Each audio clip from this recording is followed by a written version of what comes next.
Because meditation is not possible without love. And also love is not possible without meditation. They go hand in hand, meditation and love, like salt and pepper in your food. No matter how exotic the food is there in front of you, if it doesn't have salt and pepper, it's tasteless. Something similar in life as well. If there's no meditation, if there's no love, life is also somewhat tasteless.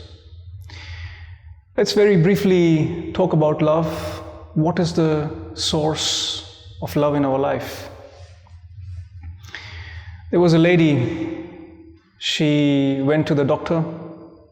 She said, my husband is not interested anymore to have sex with me. What should I do? The doctor said, well, this latest pill has just arrived, but it's still experimental. We don't know what the consequences are. I can give this to you, just one pill.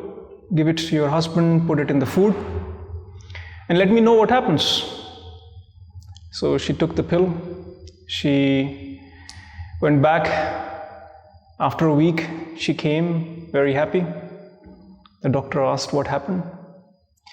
She said, well, it worked exactly how you said. I put the pill in my husband's food, and 5 minutes later, he got up out of the chair, put all the food and plates off the table on the floor, destroyed everything, grabbed me with his hands, and made love to me on the table, even broke the table. The doctor was shocked to hear all these details, and he said, well, I'm very sorry that, all this damage had happened. We didn't know that the pill was so strong. But there is an insurance, so we'll cover all the damages that you had gone through.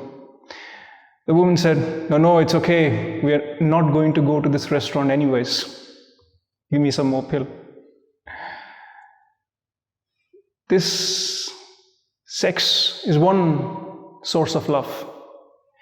What we are talking about here with meditation has nothing to do with sex. Sex is one biological component that also is the source of love because we are rooted in our body.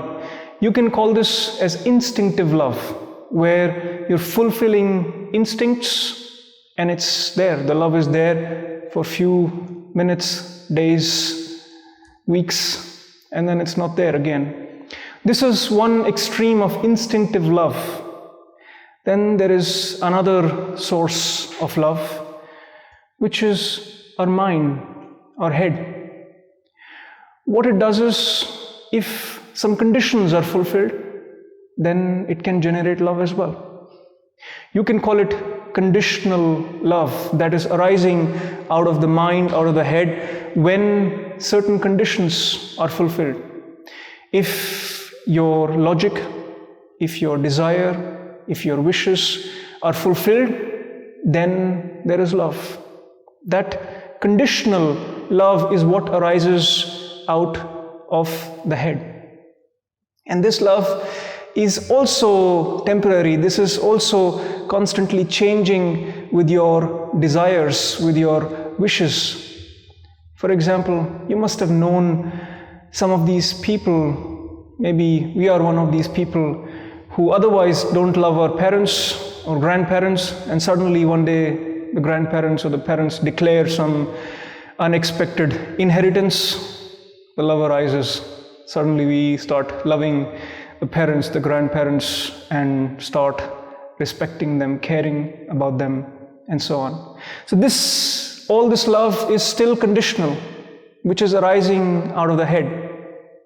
These are the two sources: the instinctive love coming out of the instincts, the physical instincts, the body, and the conditional love coming out of the mind, coming out of conditions, the logics, the rationals, the fulfillment of those logics, conditions, rationals. And then there is a third source of love, our heart. Our heart is where we always have unconditional love. We may have forgotten it, we are maybe not connected with it, but this love is always there. Of course, there is no economic value of this unconditional love. And the way we live our lifestyle, there has to be an economic value of everything. For the instinctive love, for the conditional love, there is a possibility of economic value. That's why it's there in our cultures, in our lifestyles. And the unconditional love takes a backseat. It's somewhat forgotten. And we all have this unconditional love in our heart.